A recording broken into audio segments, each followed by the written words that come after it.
तसेच सर्व प्रतिनिधी यांनी आपापले मोबाईल स्विच ऑफ ठेवायचे आहेत, बंद ठेवायचे आहेत.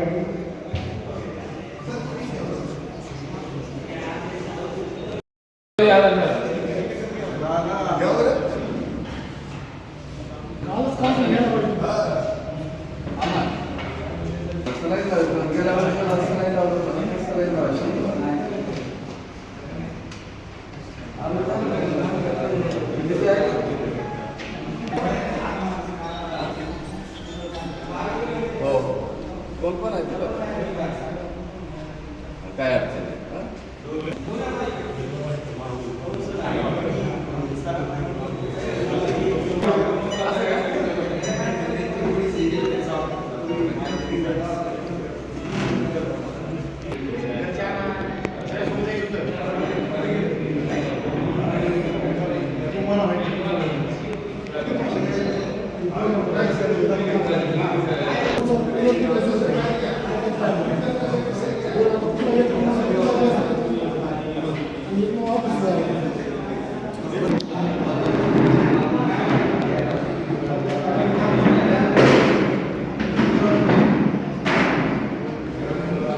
होत्या, वेगवेगळ्या पद्धतीचे आरोपही झाले, मात्र आता निकालच्या हाती आला.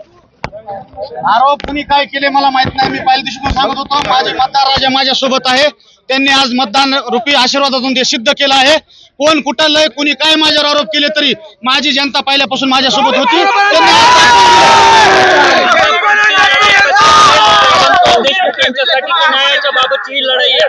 मी पहिल्या मी सांगितलंय, मी अगोदर बी त्या लढाईमध्ये पुढे होतो आणि इथून पुढे बी सदैव मी संतोष देशमुखच्या न्यायाच्या लढाईमध्ये समोर असतो. हा विजय ही माझी जनता आहे. माझे जे तरुण वर्ग आहेत ज्यांनी दिवसाचा रात्र केला, त्या सगळ्या तरुण मित्राचा हा माझा विजय, माझ्या जनतेचा विजय, माझ्या गावातील स्वाभिमानी मतदारांचा विजय. हा काय नेमका विश्वास तुमच्यावरती मतदारांनी ठेवला? येणाऱ्या काळामध्ये फक्त गावातले आमचे काम कोण करू शकतो हे जनतेने ओळखून घेतलं आणि त्याच्यानुसार मला त्यांनी विजय केले.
माझ्या 72 मतदाराचा विजय झालाय.